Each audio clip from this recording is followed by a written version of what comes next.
Hola amigos, un día más estamos aquí en la tertulia de amigos en Radio Solidaria y Solidaria Televisión. Contamos hoy con la presencia de Miguel Díaz. Miguel, bienvenido. Bien hallado, Ramón. Bueno, tenemos como tema principal para tratar es el congreso que tenemos la semana que viene. En realidad estamos en ciernes. ¿Ya? Dios mío, cómo se va el tiempo. Bien, para dar cobertura espiritual a este evento, aparte de la oración y que llevamos tiempo buscando, y de hecho va a haber congreso porque es una respuesta del Señor a nuestra inquietud, ¿no? Está propuesta una semana de ayuno y oración especial que comienza mañana día 10, ¿no? Sí. Hasta el 17. Desde la tarde, la noche del 10, es decir, la cena del 10, ya en ayuno la cena, hasta la comida del 17, incluida la comida. Así que el viernes se podría cenar, si alguien ayuna los 7 días. El viernes 17, estamos diciendo, ¿no? No el 10. Se podría cenar, se podría cenar, se puede cenar. Todos los días. Todos los días, pero no es una obligación, pero es importantísimo. Estamos hablando además del poder del ayuno y de la oración para la guerra espiritual. O sea que no, el lema es la armadura, y la armadura de Dios sin la oración y el ayuno, pues queda enclenque, la armadura enclenque. Entonces es importante que reforcemos el que pueda ayunar un día, el que pueda dos, y así, pues, en esa libertad, ¿no?, de la gracia que Dios dé a cada uno. Yo recuerdo el primer año que se propuso el ayuno de 7 días. El ayuno de Esther es de 3, ¿no? Sí. El ayuno de 7 días es ya... Bueno, está el ayuno de 40 que hizo el Señor, ¿no? Sí. Pero era el Señor. Es decir, yo cuando leo que después de 40 días tuvo hambre, digo, pues tenía un cuerpo bien controlado, ¿no? ¿Sabes qué pasa? Que, cuidado, cuando los primeros días de un ayuno se tiene hambre, más que a rabiar. Pero cuando pasas unos días, llega un momento en que hasta no tienes hambre. Es decir, que ya como que se ha ralentizado el organismo, el metabolismo y el cuerpo, y tienes casi hibernación. Claro. Yo recuerdo el primer año se hizo un llamado especial. Estuvimos recluidos, es decir, retirados, un grupo de personas que estábamos 7 horas al día orando por turnos. Había turnos de 2 horas, de 2 horas y de 3, por grupos de 7. El número 7 estaba ahí involucrado. Pero lo importante es que allí salieron muchas cosas, pecados ocultos, situaciones diferentes. Es decir, hubo un mover espiritual que cambió las cosas. Y yo recuerdo que efectivamente a partir de la mitad de los 7 días, es decir, el día cuarto, el cuerpo da la vuelta, y yo recuerdo que a partir del 7º día, porque habíamos previsto que eran 7 días, yo tuve que forzarme a comer, porque el cuerpo ya no pedía. Sí, así es. ¿No? Y entonces hay eso. Es más, incluso te encuentras a gusto. Ese es uno de los problemas de las personas. Los ascetas, ¿no? De los ascetas, y también de los jóvenes o las personas que se vuelven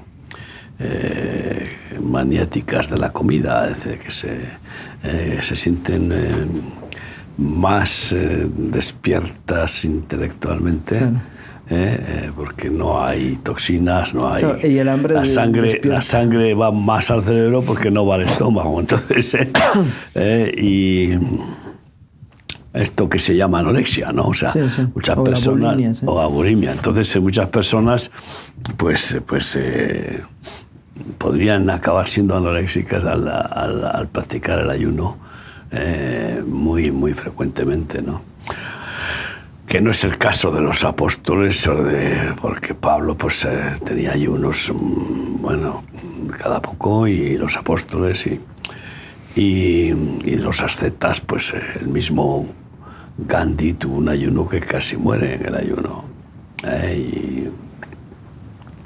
Y sin embargo, sin ser un ayuno apoyado por el Espíritu Santo, produjo un parón de las matanzas que estaban. ¿Y la independencia de la India? Sí, pero eso no fue por el ayuno.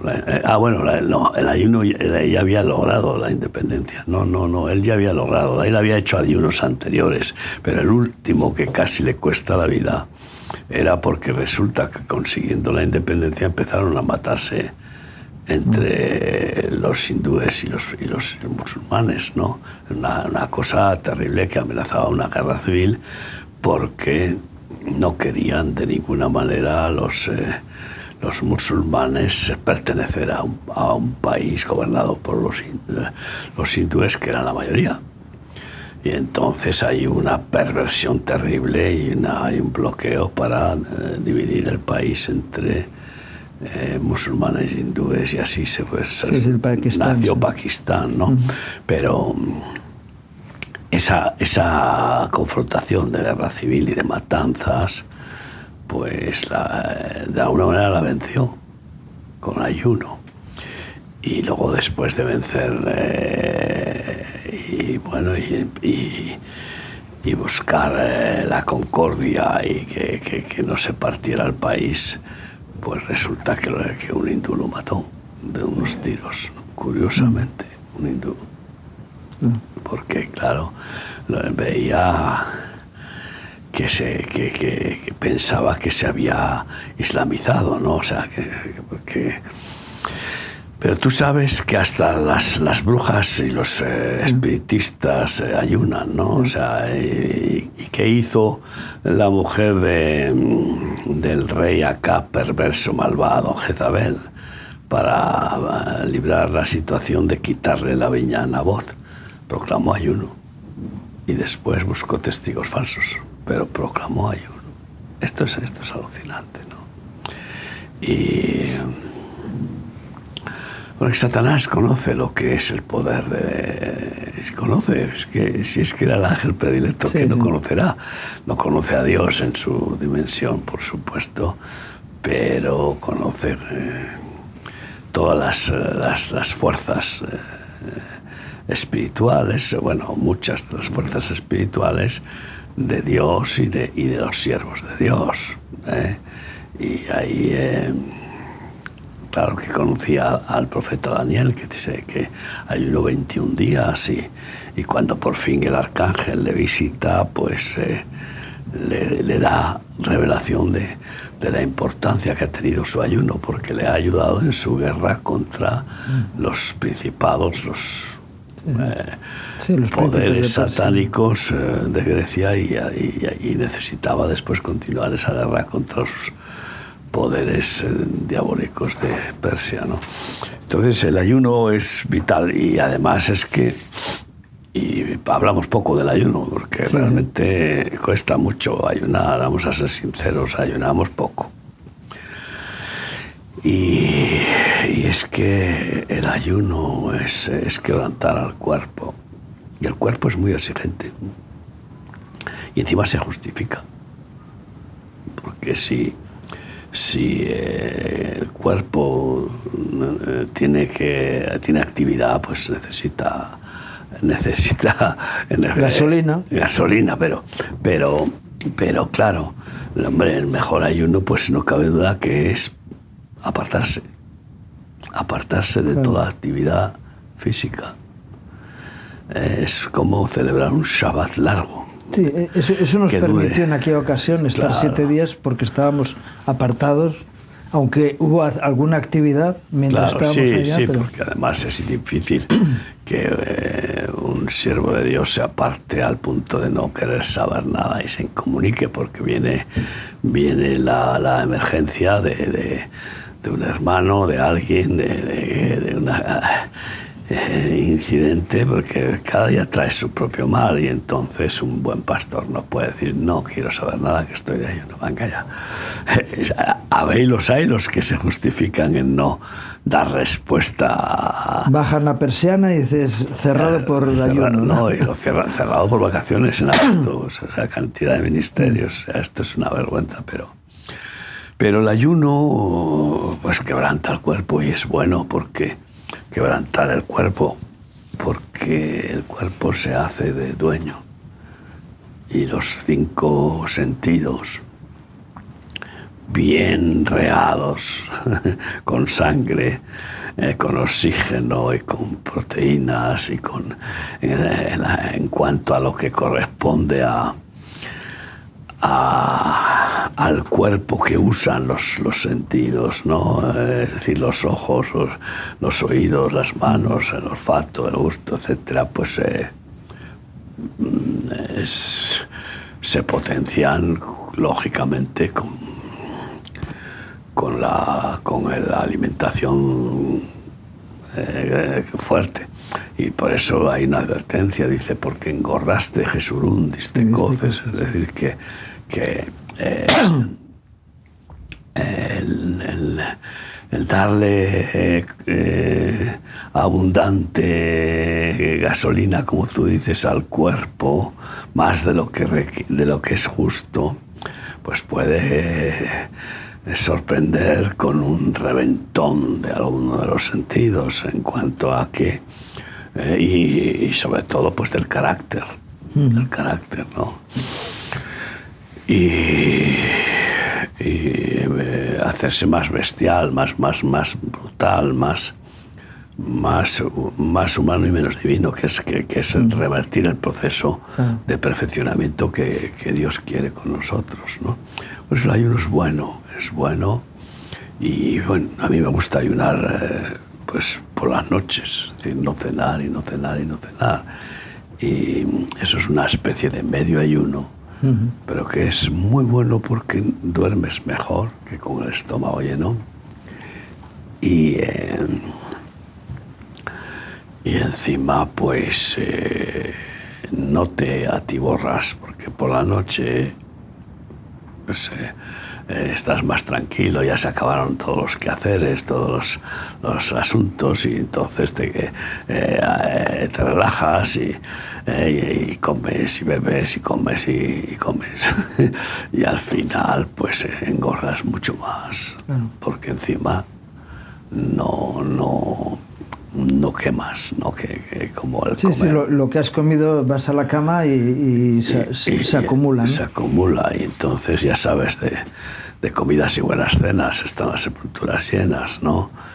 Y la mejor dieta es desayuna como un rey, come como un príncipe y cena como un mendigo. O sea, es un mendrugo de pan. Entonces, el asunto, bueno, pues es tener dominio propio, en definitiva, ¿no? Porque también hay que saber hasta dónde se puede llegar, ¿no? Claro. Y eso lo da el Espíritu Santo, el que debe de marcar cuándo, cómo ayunar, y como todo, marcar cuándo hablar y cuándo callar. Claro. Hay una diferencia entre el ayuno y la huelga de hambre. Pues fíjate. La huelga de hambre es rebeldía, y el ayuno es sumisión, ¿no? De alguna forma, esa separación para ofrecer lo que dicen muchos latinos, ¿no? No, es que le he ofrecido este ayuno al Señor, es decir, es un sacrificio al ego que se pone delante de Dios, ¿no? De tal manera que es un acto de adoración, de sumisión a Dios, y bueno, de alguna forma también es acercarse al trono en petición, ¿no? Esther, bueno, Mardoqueo le establece el ayuno, o le aconseja a Esther que lo establezca para una situación muy concreta que era una amenaza grave contra el pueblo de Israel, ¿no? y era un acto de sumisión a Dios. Pero también no solamente es acto de sumisión, de quebrantamiento del ego, de humillación y de darse uno a sí mismo en lo que le duele, que es la barriga, es el núcleo, es el núcleo de todo el dinamismo del cuerpo biológico. No, además también es un acto de rebeldía contra el mal. Es que hay que rebelarse. Es un acto de guerra, de lucha. Y por lo tanto, yo diría que casi también es como una huelga bélica. Es decir, bueno, esta arma que tú no soportas porque el ayuno espiritual como guerra al enemigo le hace pedazos. ¿Por qué? Pues porque no puede tentarte. No puede tentarte con hacerte perder el dominio propio, con enojarte, con airarte, porque estás quebrantando todas tus fuerzas físicas. Pero además es que un ayuno debe estar acompañado de oración. Y qué mejor tiempo para orar que cuando no estás haciendo otra cosa, que estás totalmente... Sí, utilizar el tiempo de la comida en Claro, en orar, sobre ¿no? todo imagínate el tiempo que tienes, cuánto tiempo se dedica el hombre a comer. Y entonces, pues estos demonios no salen si no es con oración y ayuno, dijo Jesús a los apóstoles cuando no pudieron echar un espíritu lunático, esquizofrénico, paranoico, es un endemoniado en definitiva, ¿no? Y por tanto es un acto bélico,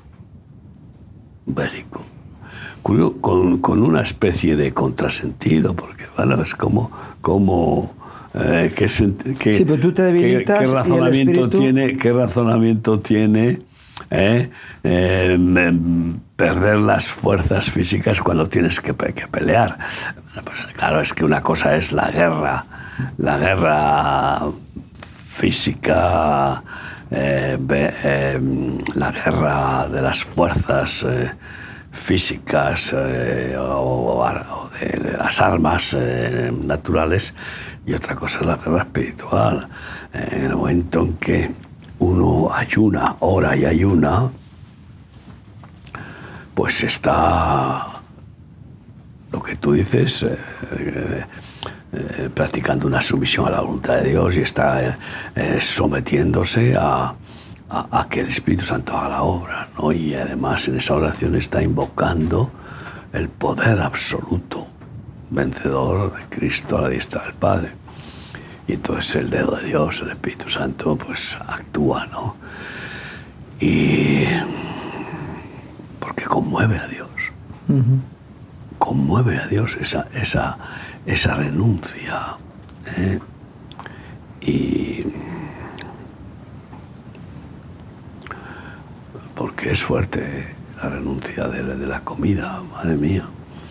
Y yo creo que ahí es donde, en el lema que tenemos de los congresos de la armadura de Dios, el ayuno entra a formar parte de un arma poderosísima, un arma que rompe estrategias diabólicas, las hace pedazos y que echa fuera a los demonios, que es en definitiva la victoria de la batalla de la fe, ir expulsando los reinos del maligno y sus gobernantes y sus huestes de maldad, expulsándolos, echándolos fuera, ¿no? Que es una pena que en Israel, el país, el pueblo que Dios estableció y al cual le dio el libro de la revelación del poder espiritual de Dios, que nos transmite a través de la fe, del amor, del ayuno, de la oración, pues no lo tenga bien asumido, porque ni siquiera los ortodoxos que ayunan, los ortodoxos ayunan mucho y oran, pero no conforme a ciencia, sino conforme a religión, no no con la revelación, no con la unción, no en la gracia, sino en sus fuerzas, ¿no? Al final, pues eso se llama golpear al aire, no funciona, no acaba de dar buenos resultados, victorias, no da victorias. Y qué diferente sería de que el pueblo de Israel se pusiera en oración y ayuno invocando al Padre por medio de Jesús. Y lo mismo en Ucrania. Esto es así, ¿no? Sí, cuentan de la reina Victoria de Inglaterra, ¿no? Que ya era una mujer de fe y que ponía a su pueblo en ayuno y en oración, y el resultado fue el Imperio Británico, que luego los usos que se hicieron de aquello ya es otra historia, ¿no? Es otra historia, claro. Eso es lo que sucede después también con los obispos o pastores que fueron surgiendo de la victoria del Pentecostés y de la unción apostólica. Muchos pues fueron degenerando, y es que eso también hay que entender que las huestes de maldad no cesan, aunque hayan tenido una derrota. Claro. No cesan, no, de ninguna manera cesan. Y siguen persistentes, porque es que además no saben hacer otra cosa, ni pueden, porque están completamente pues atados en esa malignidad. O sea, ya es consustancial a su personalidad, ¿no? Como la del escorpión con la rana, ¿no? Claro. De alguna forma el Congreso comienza mañana, ¿no? No, Sí, comienza mañana con el ayuno y la oración. Bueno, en ese sentido, de tal manera que las personas que esperan que haya una bendición especial en esos días 17, 18 y 19 en Fuenlabrada pueden empezar a vivir el Congreso ya desde este viernes con este llamado de oración y ayuno, y qué bueno que haya actividades especiales de oración en las congregaciones, pero también a nivel familiar, a nivel personal, ¿no? De decir, vamos a tomar responsabilidad sobre este tiempo de guerra. Yo estaba pensando que los caballeros, cuando iban a una justa, la noche anterior velaban las armas, ¿no?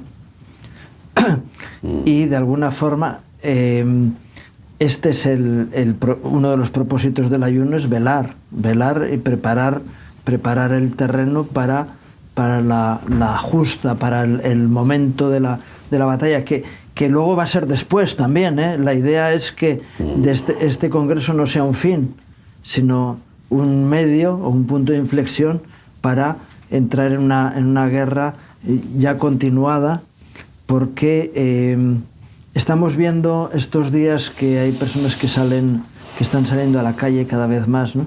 Por una lucha política o de tipo político, y yo digo, ¿y la Iglesia no debería de tener este espíritu de confrontación frente a la gran injusticia de un mundo gobernado por Satanás en tantas áreas diferentes que muchas veces lo tratamos, ¿no?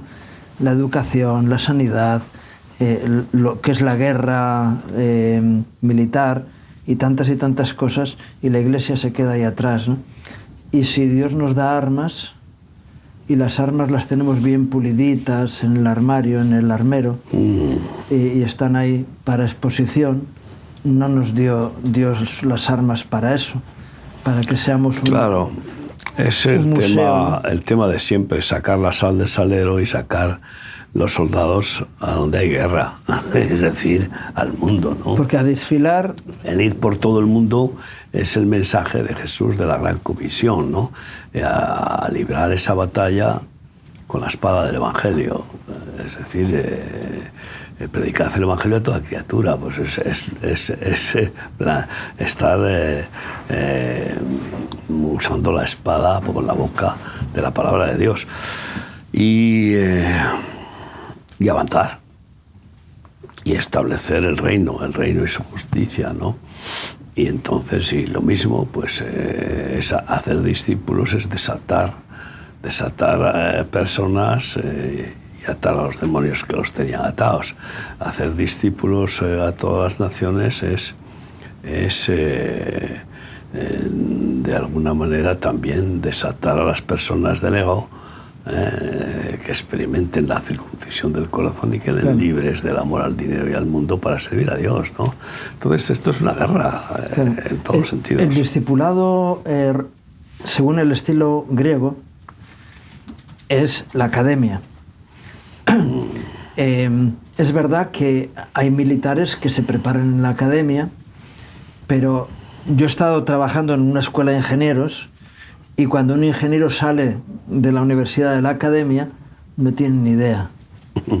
Donde aprende es en el campo, en el día a día, enfrentándose a los problemas reales, a las situaciones reales, porque la teoría es muy bonita, pero es eso, es para desfilar, para dar imagen, pero la realidad de los problemas se solucionan en el día a día, ¿no? Y cuando el Señor habla de hacer discípulos, habla de un trabajo como el que hizo Él con sus discípulos, que no los llevó a las escuelas rabínicas a aprender teorías, sino que les enseñó de forma práctica lo que significa el amor, lo que significa la justicia. La mujer adúltera, Jesús hace justicia con esa mujer. Yo no te condeno, ve y no peques más. La verdadera justicia es que el que pecaba deja de pecar. A eso vino el Señor, ¿no? Y enseña a sus discípulos un evangelio práctico. Les manda a sanar enfermos, les manda a resucitar muertos, a echar fuera demonios. Vuelven encendidos porque hay poder, autoridad de Dios en sus vidas. Ese es el verdadero discipulado, ¿no? No el teórico. Claro, sobre las piernas, peripatético, es decir, no dentro de cuatro paredes, sino que si miráramos un estudio de cuánto tiempo dedicaba Jesús a predicar dentro de las sinagogas y cuánto lo hacía fuera, pues es un porcentaje altísimo, no sé, 80, 90, no lo sé. El sábado a la reunión habitual, porque era un día donde no se podía caminar, ¿no? Bueno, mucho, es decir, había unas distancias cortas que se podían andar, y ese día iban a la sinagoga a cumplir con lo establecido, claro, en la norma, ¿no? Entonces, y encima, además, en el sábado decía, mi padre hasta ahora trabaja. Es decir, que allí seguía de forma práctica, no se dedicaba a sacar los rollos y a leer los rollos. Y aunque nada. Los leyó Isaías los leyó, 61. Pero sobre todo después dijo, esta palabra se ha cumplido hoy en medio de vosotros. Es decir, que lo que importa es la realización de la palabra, la praxis, ¿no? Y bueno, pues el llamado definitivo es ir por todo el mundo, y por eso, para mí, yo creo que para ti también, el plan de Dios que quiere confirmar con sus hijos es primero llamados, no todos, muchos son llamados, pero no todos. A Zebedeo no le llamó porque el Señor sabía lo que había en su corazón. Pero después de llamados, escogidos. Y lo curioso es que muchos son llamados, pero pocos los escogidos. Y ahí está el problema que tiene el Señor, que son pocos porque no es porque Él quiera una minoría, no es porque Él quiera pocos discípulos, que va, si manda a hacer discípulos es que quiere discípulos. El problema es que son muy pocos los que se dejan escoger, apartar, sacar de su parentela, de su casa, de su forma de vida, de su acomodo, ¿no? y de sus planes personales y de sus prejuicios complejos, y etcétera, de su estatus. No, son pocos. Esto es lo tremendamente triste. Pero después de estar los pocos escogidos, ungidos. capacitados, discipulados, armados hasta los dientes con la armadura de Dios. ¿Y después para qué? ¿Para quedarse en el cuartel? No. Y el último, enviados por todo el mundo a pelear, a vencer, a ganar almas, ¿no? A arrebatarle al diablo lo que ha robado y lo que tiene afligido, porque lo que él domina es la crueldad supina, ¿no? Y yo espero que este congreso podamos regocijarnos de enviar, después del congreso, misioneros a Libia, a Turquía, a Ucrania especialmente, donde necesitamos 100 misioneros. Debemos de tener 20 o 25, no lo sé. Estamos 100, pero con urgencia, porque las puertas que ha abierto el Señor son tremendas, ¿no? Y eso significa una carga de responsabilidad y de servicio tremendo, grandísimo. Entonces, pero luego pues también a Israel. Y ahora, qué buena noticia nos ha llegado de que cuando escuchamos del desastre de Acapulco, inmediatamente el viernes pasado llamé a Luis y le dije a Luis, nuestro pastor de México, mira, esto es urgentísimo, agarra un grupo y vete para allá. Un huracán que ha entrado ahí. Un huracán que ha arrasado miles de hogares y bueno, pues y ayer estaban ya dando de comer a 1000 personas en 10 soldados de Remarsos, México. Entonces, capitaneados por el mismo pastor que se hicieron, no sé si 12, 14 horas de viaje para llegar. Y bueno, pues el trabajo se nos multiplica. La obra es mucha, las ovejas descargadas son muchas y los obreros son pocos. Isaías escuchó la voz de Dios: ¿a quién enviará y quién irá por nosotros? ¿No? Claro. Y él respondió: heme aquí, envíame a mí. Puso pegas.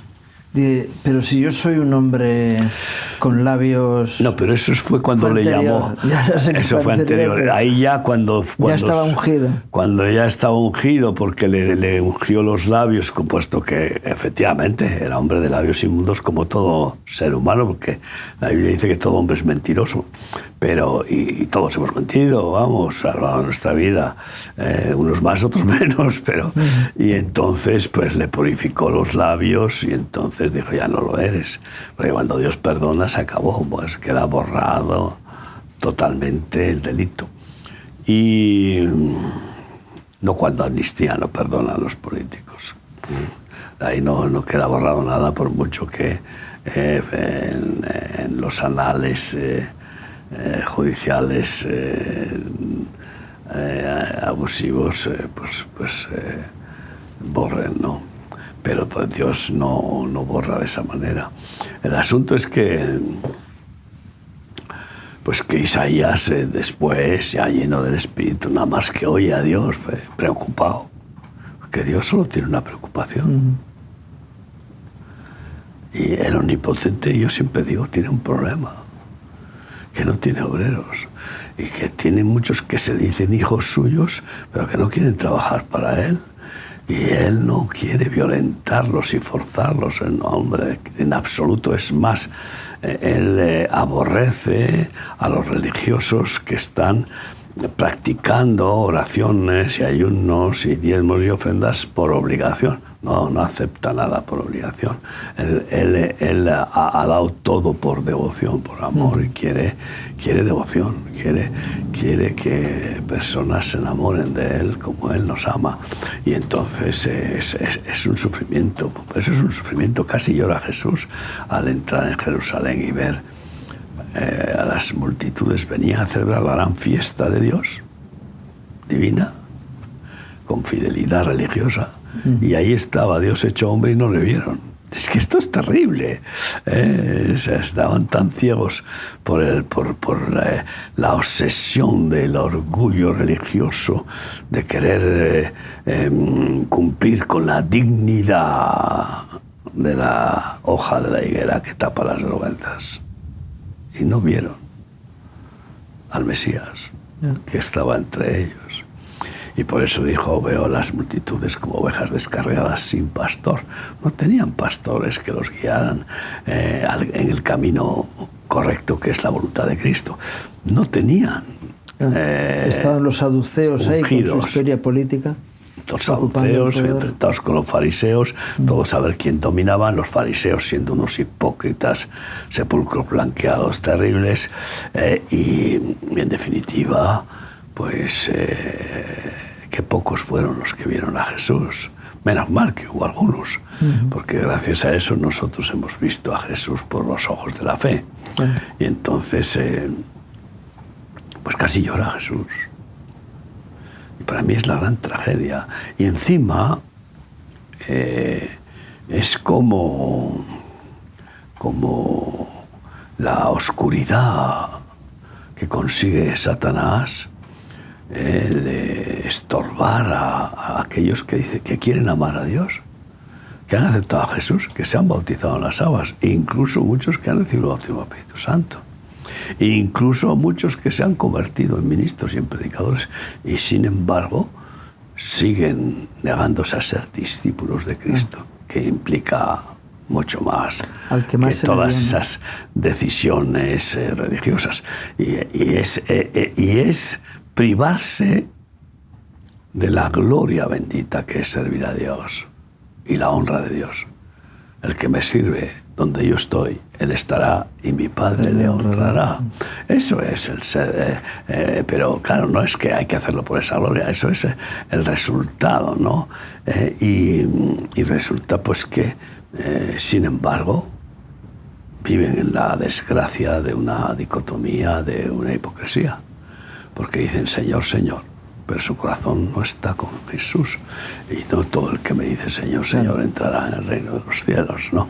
Pero lo urgente, y más cuando el mundo se está haciendo pedazos, lo urgente es hacer discípulos a todas las naciones.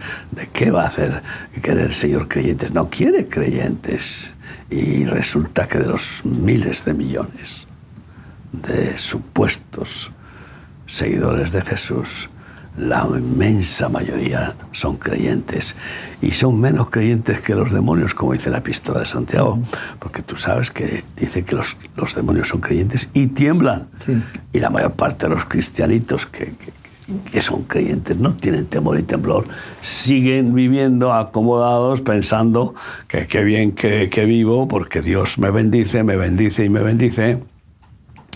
Y siguen ahí en la enramada pensando que eso va a durar siempre. Y Dios viene y quita la enramada, y viene el sol de justicia, y entonces viene el enojo de Jonás, que se le quema la calva, como el sol de justicia, y viene y quita los chiringuitos religiosos 2 años y va a seguir desmantelando todo lo que es un aparato maléfico religioso, que en realidad es un escándalo y un tropiezo para incluso los pocos que quieren ser escogidos.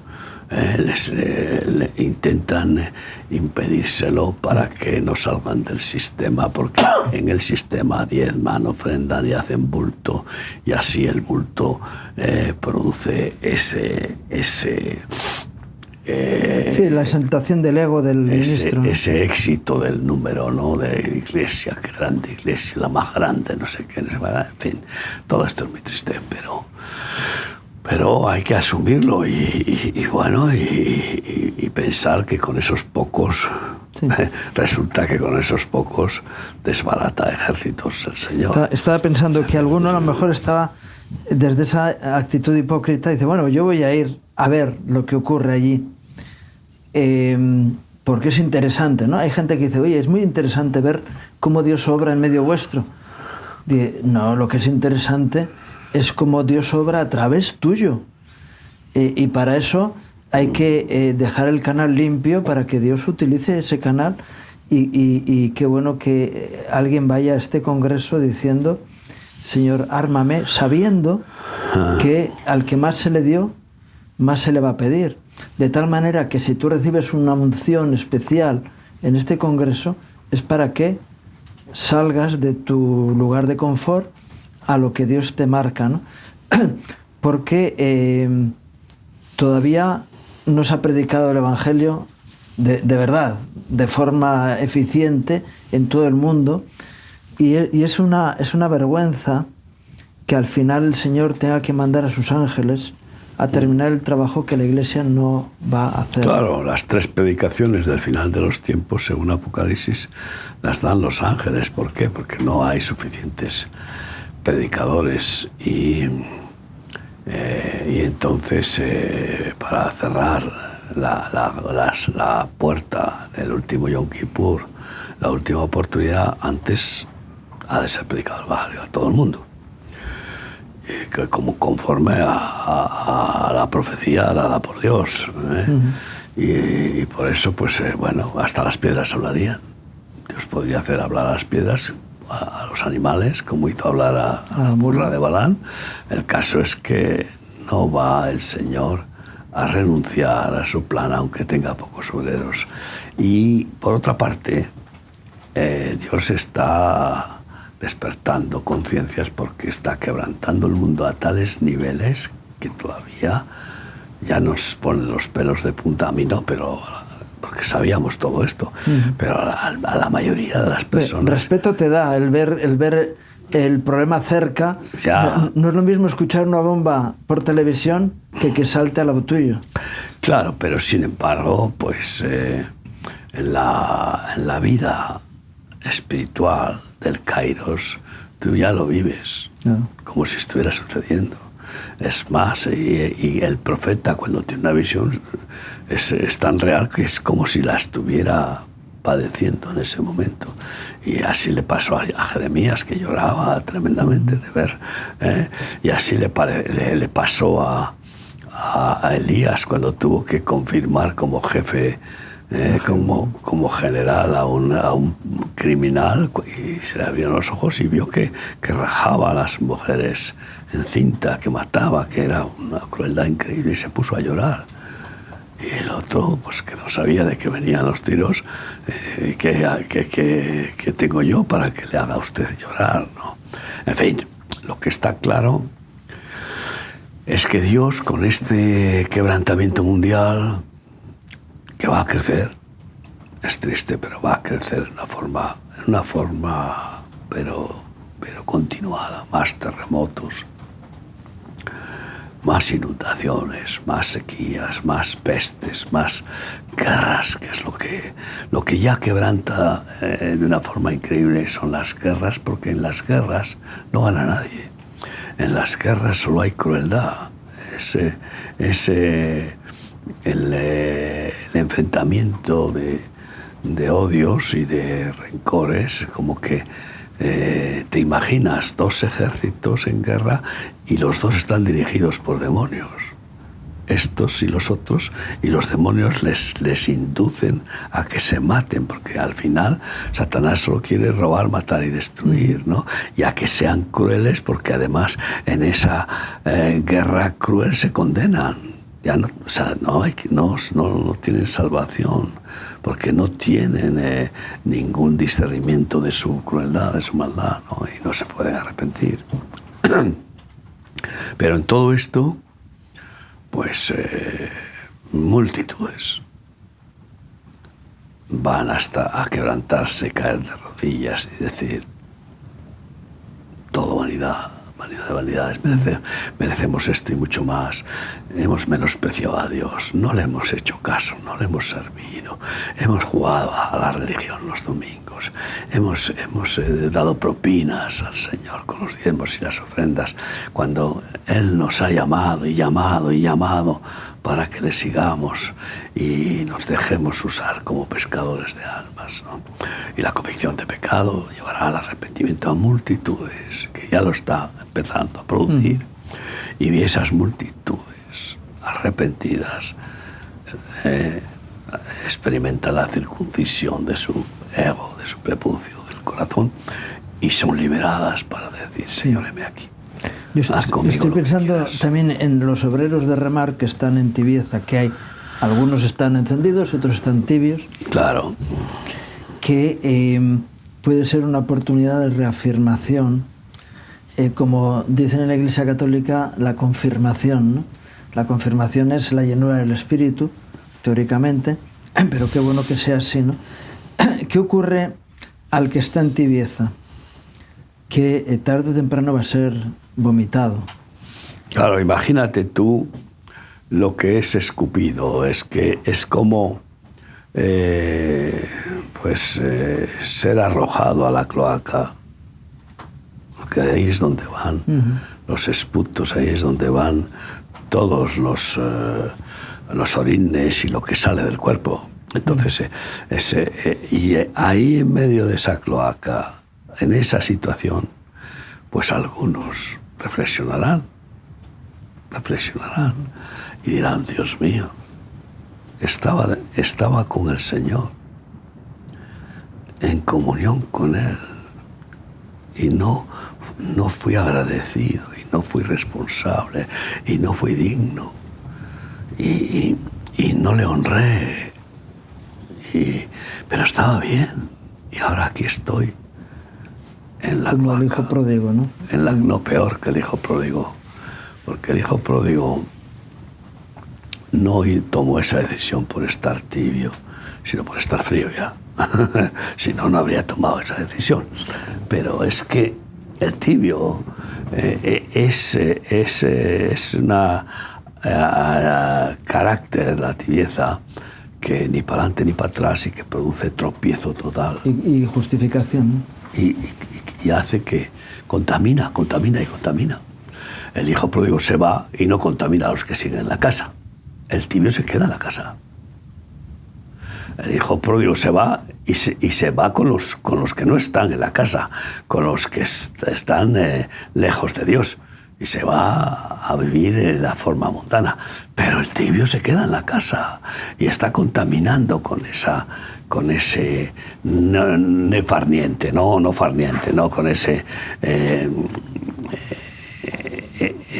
repugnancia que da.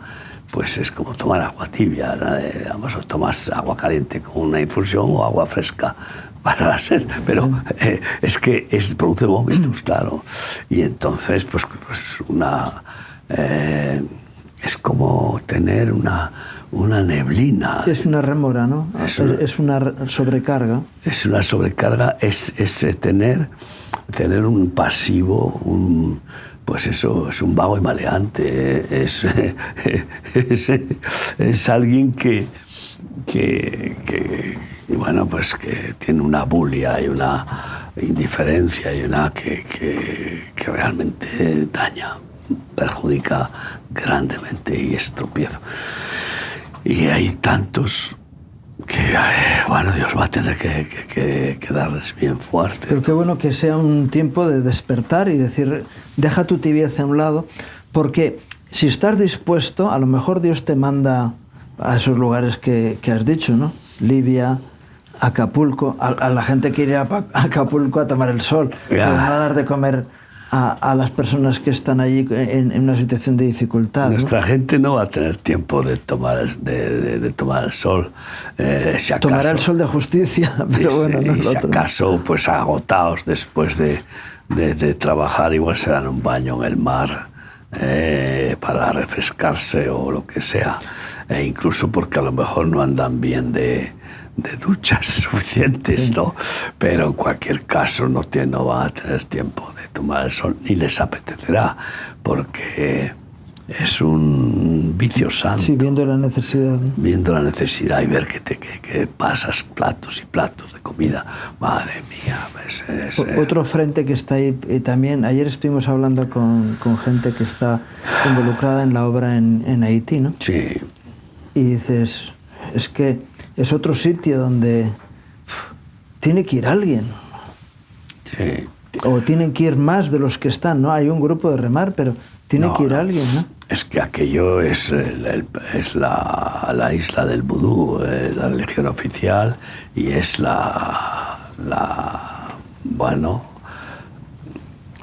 más infernal de las manifestaciones, yo creo que en toda la tierra, porque están gobernando los corruptos asesinos, atracadores, violadores, o sea, vamos, secuestradores, secuestran cualquier persona que vean que no es de la isla, inmediatamente lo secuestran, y además tienen informadores que cobran por cada persona que informan de que es extranjera. De hecho, nos decía, un lugar que tenemos de remar de Puerto Príncipe se tardaría media hora en ir, pero no se puede.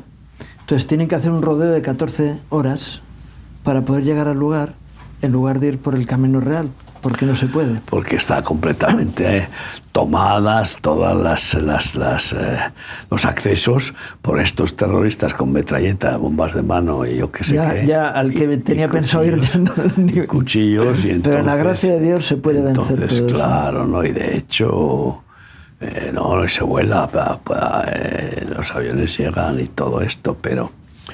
Y, pues claro, este es el momento de que se despierten los valientes, porque si Dios envía, no va a ir Él acompañando al enviado. Es que todo esto es sencillo, ¿no? Y yo creo que... Él va adelante, ¿no? No te envía a ti por delante. No te envía... desnudo, te envía bien armado con toda la armadura y te envía con ángeles custodios y con el poder del Espíritu Santo. Es decir, te acompaña, ¿no? Va contigo, no temas, yo iré contigo. Yo estaré con vosotros todos los días hasta el fin del mundo, ¿no? Pero esta es la fe, que es una arma súper poderosa. Yo digo que la fe es más poderosa que la bomba atómica. Y desde aquí, pues... tenemos que yo diría excitar a los oyentes de alguna forma para que se den cuenta de que vivimos en un tiempo terrorífico y que si no reaccionan se los lleva la corriente. Camaleón que se duerme se lo lleva la corriente. ¿A dónde? Al mar del mundo. ¿Dónde está el dragón? ¿Dónde están los muertos? ¿Dónde están...? Y si no eres un conquistador, vas a ser conquistado. Si no eres un valiente, ay amigo, los cobardes son derrotados. Y todos los mensajes a las 7 iglesias es al que venciere. Yo le daré la corona de gloria, ¿no? Entonces, ¿quién es el que vence? El cobarde no puede vencer. El Evangelio es para valientes. Pero qué hermosa es la valentía y qué repugnante es la cobardía. Curiosamente a todo ser humano le repugna la cobardía de otros, pero no son tantos los que tienen la clarividencia de ver su propia cobardía, ¿no? y de vivir en decir una cosa y hacer otra, ¿no? ¿Por qué? ¿Por qué hacen otra? Porque hace falta ser valiente para obedecer a Jesucristo y para negarse a sí mismo, tomar la cruz, seguir a Jesús, para decirle no a tu padre, a tu madre, a tu mujer, no al que quiera impedir que se haga la voluntad de Dios en tu vida, porque que es prioritario obedecer antes a los hombres que a Dios. Pues los apóstoles lo tuvieron bien claro, arriesgaron sus vidas y los metieron en la cárcel y los sacaron y siguieron predicando porque no aceptaban que les prohibieran predicar el Evangelio, y dijeron a los que les metieron en la cárcel: no vamos a callar, porque es necesario obedecer antes a Dios que a los hombres. Y merece la pena, porque además resulta que luego salieron victoriosos. O sea que... Sí, en el caso de Pedro, en otra ocasión, fue un ángel el que le sacó directamente de la cárcel. Claro, entonces, es que...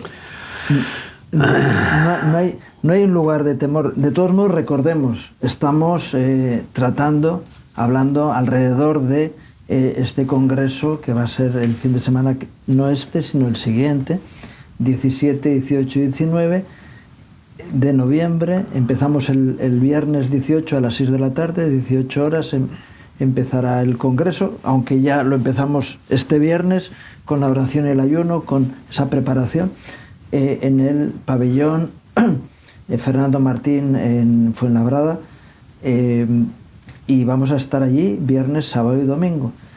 Qué bueno que puedas acompañarnos con la expectativa de qué Dios va a hacer en ti y a través de ti para cambiar el mundo. Los 41 años largos que lleva el Ministerio de Remar, nosotros no podíamos ni imaginar a los lugares donde Dios nos iba a llevar en este tiempo, pero respondimos a un llamado de Dios y el Señor nos ha llevado mucho más allá de lo que podíamos entender o imaginar, aunque después en el Boga dices estaremos pronto en todo el mundo, pero cuando está en los principios en Vitoria, uno no pensaba en Haití, ni en Acapulco, ni en Ucrania, ni en Turquía, ni siquiera en Israel, ¿no? Sí, la realidad es que Dios pues es invencible, ¿no? Y es omnipotente, y Jesucristo ascendió a los cielos diciendo: toda potestad me es dada en el cielo y en la tierra, por tanto id, no temáis, yo voy con vosotros, ¿no? En esa confianza de la victoria absoluta de Jesús, pues es suya la victoria, y la guerra es suya es la batalla, y hemos de confiar en Él y descansar en Él, ¿no?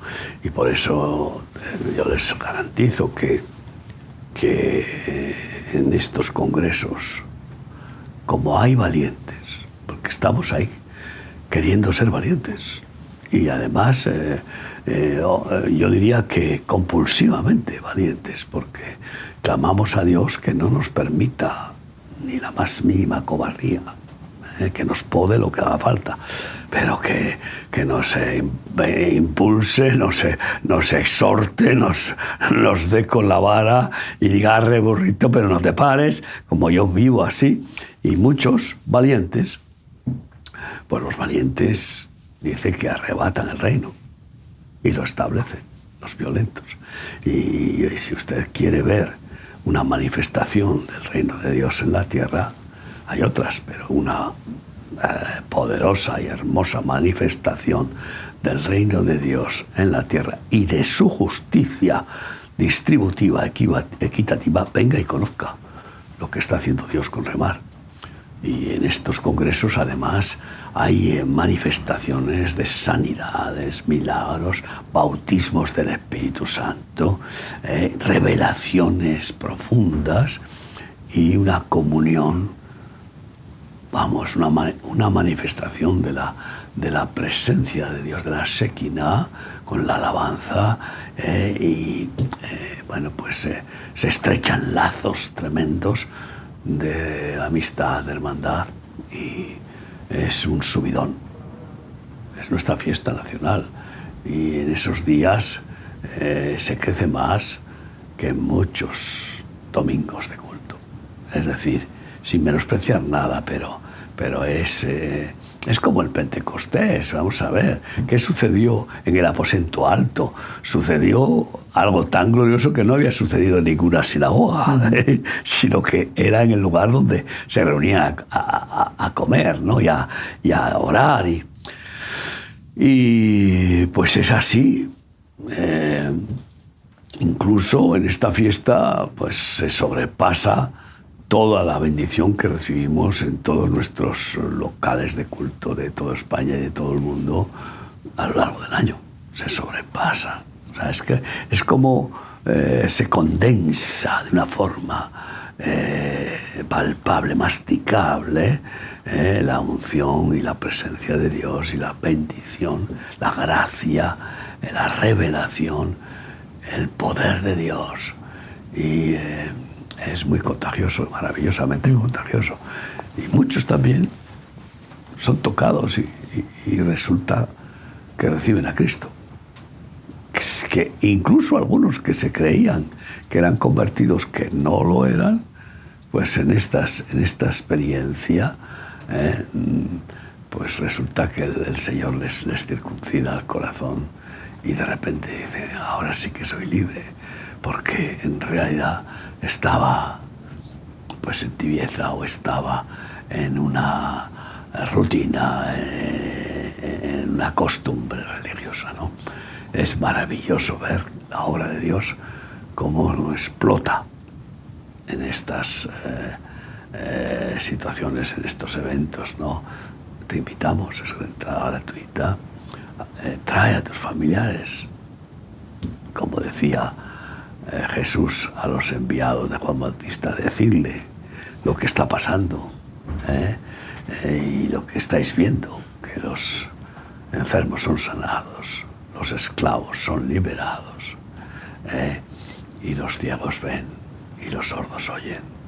Esa es la praxis del verdadero evangelio, que no son palabras, sino que es poder de Dios en Cristo Jesús, omnipotencia divina manifestada a través de los mensajeros de Cristo, del Rey, a través de los embajadores del Rey y de su reino.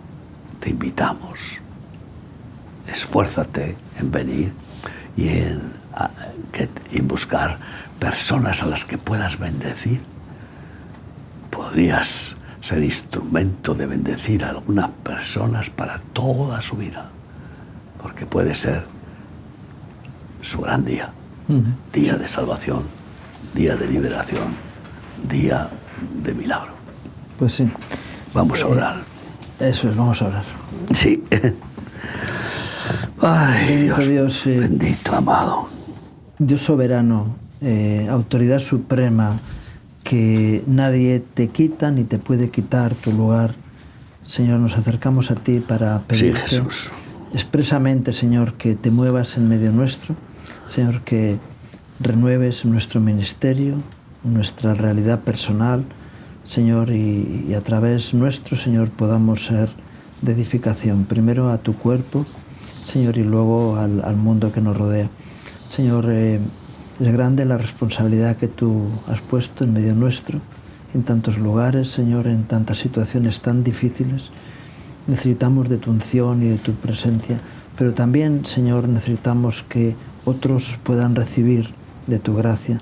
Por eso encamina a aquellos que tú tienes preparados para ser instrumentos en tus manos, no para ser espectadores, sino actores, Señor, en tu obra. Señor, trae a aquellos que han de ser instrumentos en tus manos, Señor, que han de ser ungidos, preparados, Señor, y enviados a cumplir con tu misión, Señor. Especialmente estos días, guárdanos de todo mal, de toda estrategia del maligno, Señor, y manifiesta tu gloria en medio nuestro. Te lo pido en el nombre de Jesús. Amén. Amén. Y gracias, Miguel, por este tiempo. Siempre a Cristo. Y gracias a ustedes por acompañarnos en este programa. Aunque aquí son espectadores, queremos que sean actores y que puedan participar de la maravillosa obra de Dios. Por eso, un día más queremos pedirle a Dios que traiga gracia y bendición a sus vidas, sus familias, sus trabajos. Que Dios les bendiga.